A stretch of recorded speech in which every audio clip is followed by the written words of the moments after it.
कई बार ये सुनने को मिलता है कि लोगों की ऐसी शिकायतें आती हैं कि मैं बाहर तो बिल्कुल ठीक रहता हूँ, अपने ऑफ़िस के काम अच्छे से कर लेता हूँ, वहाँ मैं कलीग से मिलता हूँ, दोस्तों से मिलता हूँ, ठीक रहता हूँ, घर आते ही मेरा दिमाग ख़राब हो जाता है। ये मैं कई लोगों से सुनती हूँ। घर में बहुत थकावट सी महसूस होती है, छोटी छोटी बातों पे हमारा इरिटेशन बढ़ जाता है। मम्मी ने कुछ कह दिया तो हम जवाब दे देते हैं, बच्चों को वो कर देते हैं, डांट के बिठा देते हैं कि अभी हमसे बात मत करो, बहुत स्ट्रेस है। ये मैंने अक्सर सुना है कि घर में कदम रखते ही पता नहीं एक स्ट्रेस बढ़ जाता है। इसका एक ही आंसर है और वो है वास्तु दोष। डेफ़िनेटली घर में वास्तु दोष है कि पॉजिटिविटी नहीं बढ़ पा रही है या आपको वो पॉजिटिव वाइब्रेशन नहीं मिल रहे हैं जो आपको मेंटली स्ट्रेस फ्री रखे हैं। ऐसी कई वस्तुएं आपको मिलेंगी आपके घर में जो कि आपने बिल्कुल भी यूज़ नहीं करी हैं। और कई सारे कबर्ड्स भी हम बना लेते हैं, वुडवर्क बहुत सारा करा लेते हैं। क्यों करा लेते हैं? स्टोरेज के लिए। अब स्टोरेज की भी तो समस्या है, ऐसा नहीं हमारे पास अनलिमिटेड स्पेस है। सिटीज़ में तो ख़ास करके जगह कम होती जा रही है। ठीक है, आपने स्टोरेज बना ली, इसका ये मतलब नहीं कि आप उसे भरते जाएं और बिल्कुल फुल करके आप उसे भर के रखें। नहीं, ऐसे नहीं करना चाहिए। आप स्टार्ट करिए अपने घर में, आप जोन्स आइडेंटिफाई करिए जहाँ पे आपको सफाई रखनी है। ख़ासकर नॉर्थ ईस्ट तो ईशान कोण है जहाँ पे आपका मंदिर होना चाहिए, वहाँ पे तो आपको बहुत सारी साफ़ सफाई रखनी है बना के, ठीक है। और अगर अब आपको सुनते सुनते ये भी रियलाइज़ हो रहा है कि नहीं भाई, मैंने तो बहुत ही ज़्यादा कबाड़ भर लिया है घर में, कहाँ से शुरू करूँ, तो आपके लिए मैं सबसे पहली पॉइंट ये बोलूँगी कि आप प्लीज़ जो जूतों का रैक है आपके घर में, उसको आप सबसे पहले अटैक करें। देखिए, उसमें जो भी फटे पुराने ख़राब जूते चप्पल हैं जो कि आप नहीं पहनोगे, जो सुधार के भी बाहर हैं, please throw them away, don't keep them. जूते का जो रैक होता है वो हमारा राहु केतु होता है, ठीक है। तो उनको सबसे पहले आप सही कर लीजिए। आधी कन्फ्यूजन लाइफ की वहीं से आपकी मिट जाएगी। आप अपने घर से ये जो जूतों के रैक का आप जो ख़राब करके रखते हो, एकदम फुल ऑफ डस्ट एंड गंदगी, ये निकलना चाहिए। सबसे पहले इसको आप अटैक करिए। जूतों को साफ़ सुथरा रखिए। आप बाहर से आते हैं तो अपने सैंडल्स को और शूज़ को प्लीज़ डिसइंफेक्ट करिए। कितने सारे अच्छे क्वालिटी के स्प्रेज अवेलेबल हैं, उनसे आप क्लीन करिए। या फिर वाइप्स भी आती हैं, या कोई कपड़ा रख लीजिए, उससे आप उसको साफ़ करिए।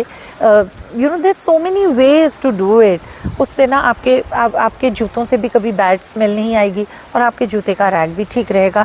ये इतना इम्पॉर्टेंट है और इस काम में डिसिप्लिन लाना बहुत इम्पॉर्टेंट है। आप खुद इसका आप इफ़ेक्ट एक्सपीरियंस करेंगे। और एक और छोटी सी टिप दूंगी, हमारे पास तो हेल्पर्स होते हैं जो हमारी मदद कर देते हैं इन सब कामों में, साफ़ सफाई के कामों में। जब ये जूते का रैक आप क्लीन कर रहे हो, कोशिश करिए साथ वहाँ बैठने की और ख़ुद थोड़ा सा उसमें अच्छे से पार्टिसिपेट करने की, इन्वॉल्व होने की।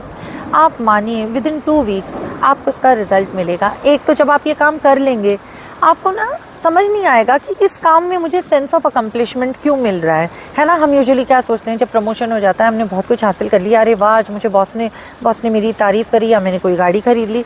लेकिन नहीं, आप इस एक्टिविटी का कमाल देखिए। आप अपना शू रैक खुद साफ़ करिए, आपको अंदर से फ़र्क महसूस होगा। You will experience something has gotten of your head. आपको लाइट फील होगा, कन्फ्यूजन मिटेगी आपकी लाइफ से।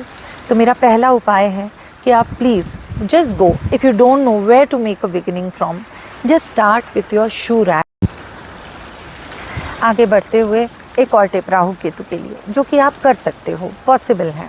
आपकी जो छत होती है वो राहु है आपके घर में, और आप देखिएगा जब राहु के अच्छे असर नहीं आ रहे हों आप पे, आपकी छत में ना क्रैक्स पड़ने लगते हैं। You can see it first hand, सीलन आ जाएगी, क्रैक्स पड़ने लगेंगे। इस प्रकार की कई सारी प्रॉब्लम्स आपको देखने को मिलती हैं।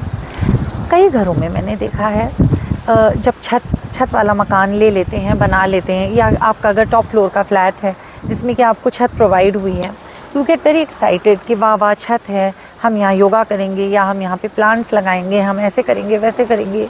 लेकिन अनफॉर्चुनेटली बहुत कम लोग इस कमिटमेंट को पूरा करते हैं। ज़्यादातर केसेस में छत के ऊपर या कोई अगर बड़ी बैल्कनी है जो ओपन टू स्काई है, इसमें भी इतना हम सामान डंप कर देते हैं जो हमें घर में नहीं चाहिए, हम वहाँ डाल के रख देते हैं।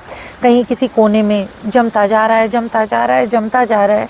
आप प्लीज़ समझिए, आप अपने सर के ऊपर की जो वाइब्रेशन है, जो छत है आपके ऊपर, आपने उसी की वाइब्रेशन ख़राब कर ली। ठीक है, आपने राहु को स्पॉइल कर लिया। क्यों? Again the same problem, excess सामान। हमारे पास जितना भी स्टोरेज है वो काफ़ी नहीं हो रहा है, हमें लग रहा है और चाहिए, कुछ और चाहिए, और फिर कुछ और चाहिए। तो there is no end to this.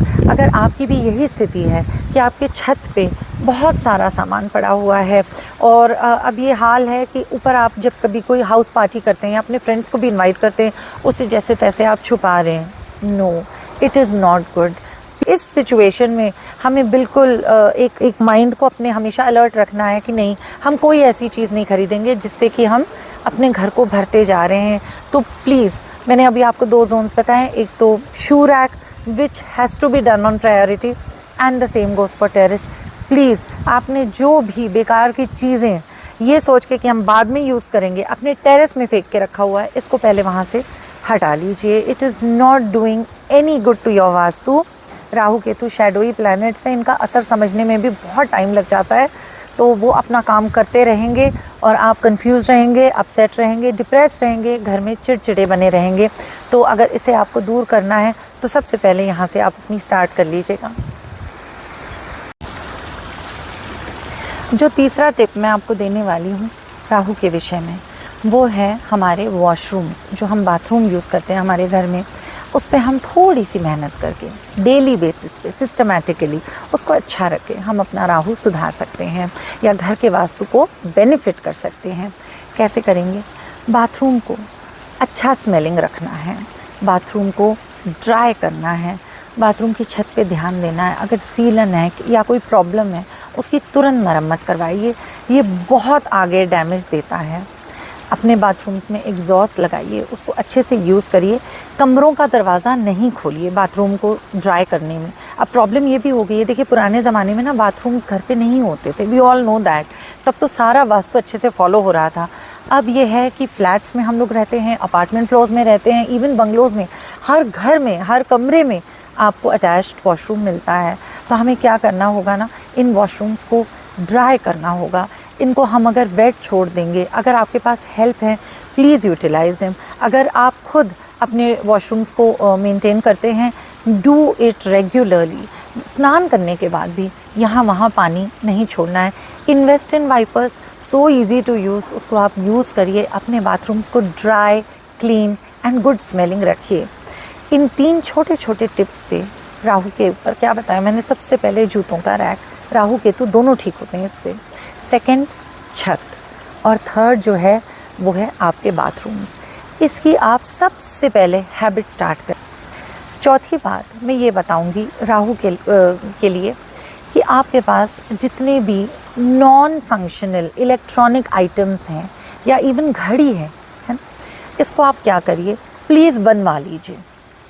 सबसे पहली एफर्ट तो होनी चाहिए हम उसे रिपेयर करें, है ना। I am going back to the basics. हमारे पेरेंट्स यही करते थे, कोई चीज़ ख़राब हो गई उसे बनाने की कोशिश करते थे। ये नहीं कि चलो भाई फेंक दो, ख़राब हो गई एक और आ जाएगा। लेकिन हमारी जनरेशन के साथ ये थोड़ी सी प्रॉब्लम है, हमें सब कुछ विद द क्लिक मिल जाता है, घर पे आके डिलीवर हो जाता है। हम सोचते हैं इस पर कौन लगेगा, इसको कौन लेके जाएगा। प्लीज़ कोशिश करिए रिपेयरिंग की। Again take that time out.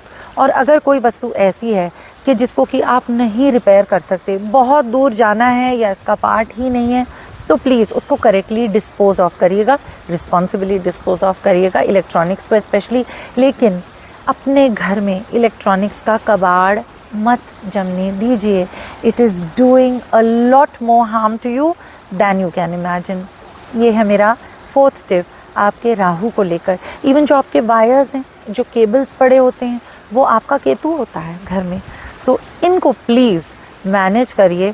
ये प्लैनेट सबसे ज़्यादा कन्फ्यूजन क्रिएट कर सकते हैं और अफ्लिक्ट कर देते हैं घर को भी, हॉरोस्कोप्स को भी। और इतनी छोटी छोटी रेमेडीज़ से आप इनको बहुत अच्छे से मैनेज कर सकते हैं, लाइफ को स्ट्रेस फ्री बना सकते हैं।